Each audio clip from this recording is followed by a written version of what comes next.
We're going to get to all of the callers tonight.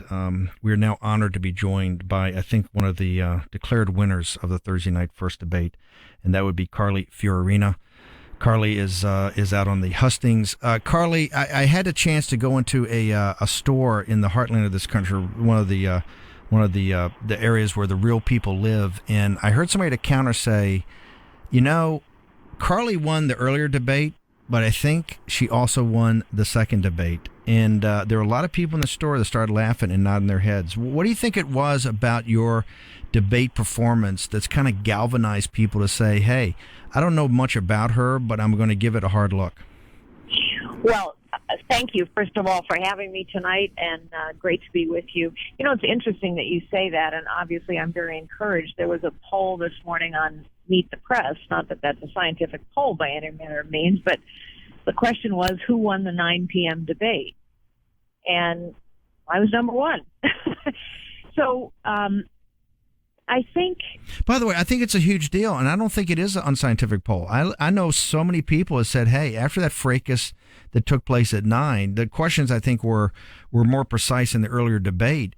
But I know a lot of people have said, hey, I think the winner of the night is Carly, because I think she showed not just class, but the ability. You quite frankly, I think people looked at you for the first time, 26 million people and 6 million for the earlier debate, and said, I can see a commander-in-chief there. I can see a chief executive officer of our country there.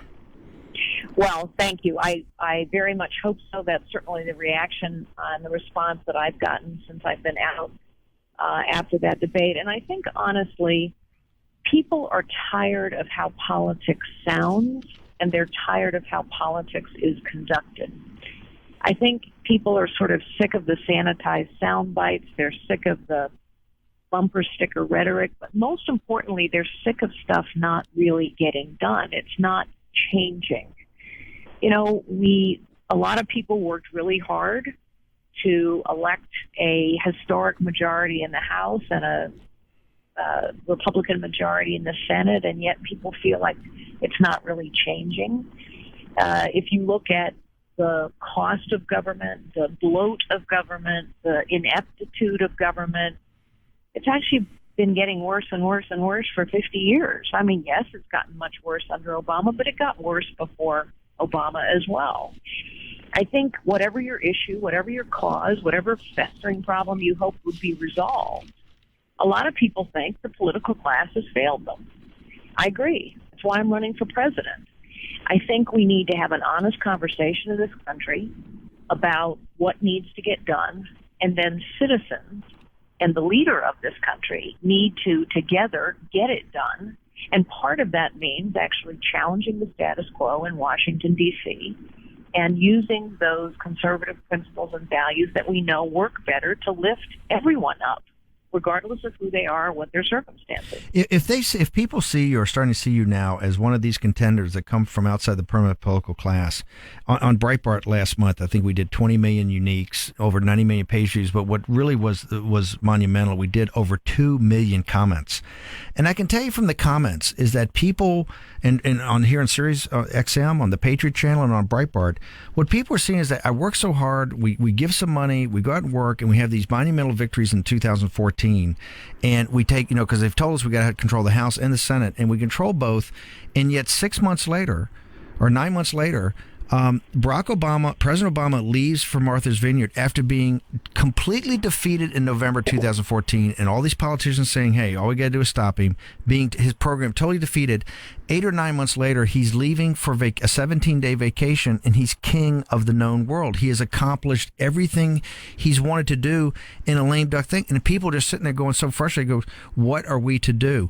As an outsider, what would you do about this? This is a massive dilemma that is affecting the working men and women in this country, the middle class, and they're just tired of it. Well, exactly right. Exactly right. So one of the things that we know works is politicians respond to pressure. When they get enough pressure, they move. Let me give you an example of what I mean. When the scandal of the Veterans Administration in Arizona hit, remember that a year ago or so ago, people dying, waiting for appointments. And the pressure was so intense on Congress that Republicans and Democrats, almost without a peep, got together and passed in 3 short weeks through the House and the Senate a bill that said that the VA could fire the top 400 senior executives, and President Obama signed it. It was done. Now, a year later, we learn that over 250,000 veterans have died waiting for an appointment, and only one person has been fired. So the political class sort of forgets about solving the problem once the pressure is released. Why am I going on and on about this? Because you know what I will do? I will use technology to focus pressure on Congress. I will go to the Oval Office, and every week I will ask Americans to take out their smartphones, and I will ask them questions. So here's a question. Do you believe that we ought to know where your money is being spent? Press 1 for yes, 2 for no. That technology exists. Do you believe it's important that we actually be able to fire government employees who are inept or corrupt? Press 1 for yes, 2 for no. Do you believe we actually ought to secure the border, finally, after 30 years? Press 1 for yes, 2 for no. The point is, people would vote. The technology exists. And that would exert huge pressure on the political system. It is why I say to actually challenge the status quo, to change the nation, to return to the conservative principles that we know work better to lift everyone up, is going to take a combination of the right leader and engaged citizenship. If you're elected president in the first 90 days of your administration, understanding that, and a lot of people that call in tonight saying they're very disappointed at Fox and they did not ask people their priorities. Under a Fiorina administration, what would be your 1 or 2 or 3 top priorities that you want to see at least initiated in the first 90 days? Okay, 3 things. Number 1, we have to get the economy going. And to do that, we need to understand where economic growth comes from. And where it comes from, where jobs are created, are small businesses, family-owned businesses, community-based businesses. I started out as a secretary in a 9-person real estate firm. It is where most Americans start. Small businesses create 2/3 of the jobs. They employ half the people in this country. And we are crushing them. In fact, we're now destroying more of them than we are creating for the first time in U.S. history. And they are being crushed by the weight of government. And so we have to tackle the 73,000-page tax code, the regulatory thicket, et cetera. So priority number 1, get the economy going again by lifting the weight off the real job creators who are small and family-owned businesses. Priority 2, pull some big levers that challenge the status quo. So actually go to zero-based budgeting, which in essence means that every agency has to justify every single dollar they spend every single year. It's the only way that we can sensibly reduce spending. And of course, we have to reduce spending. So we ought to quit talking about revenue-neutral tax reform. We need revenue-reducing tax reform. Another big lever that we need to pull to challenge the status quo. We have to have goals in government, and people have to be held accountable to those goals. Another big lever we can pull to challenge the status quo. There will be, tens of thousands of baby boomers who are going to retire out of the federal government in the next 5 or 6 years. I won't replace a single one. It's a window of time to actually reduce the size of government. And priority number 3, we need to send a clear message to the world. America is back in the leadership business. And that is why I've said I would call Bibi Netanyahu day 1, and I would also call the supreme leader of Iran on day 1. They would get Bibi Netanyahu would be told, we will stand with him.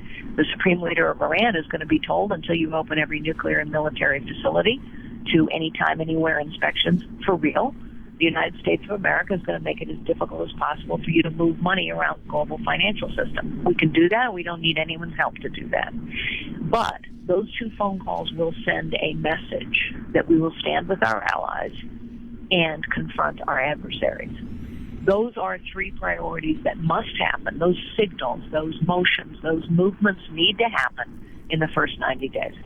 What do you think, before I let you go, what do you think it is, if you had to summarize, why all of a sudden there is, and there was a lot of people quite disturbed that you didn't make the main stage, but what do you think has happened over the last couple of days that all of a sudden people are talking about you as a potential mid-tier and then eventual first-tier candidate? I think people are beginning to believe and understand what I have been saying for some time. I can win this job. I can win this job. I can beat our opponent on the other side. And I can also do this job because I understand how the economy works. I understand how the world works and who's in it. I understand how bureaucracies work. I understand how technology works. And I understand what leadership is.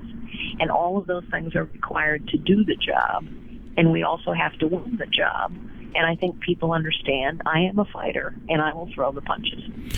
Carly, thank you very much. I know it's extremely busy, and I really appreciate you joining us on Breitbart News Sunday. Thank you so much for having me.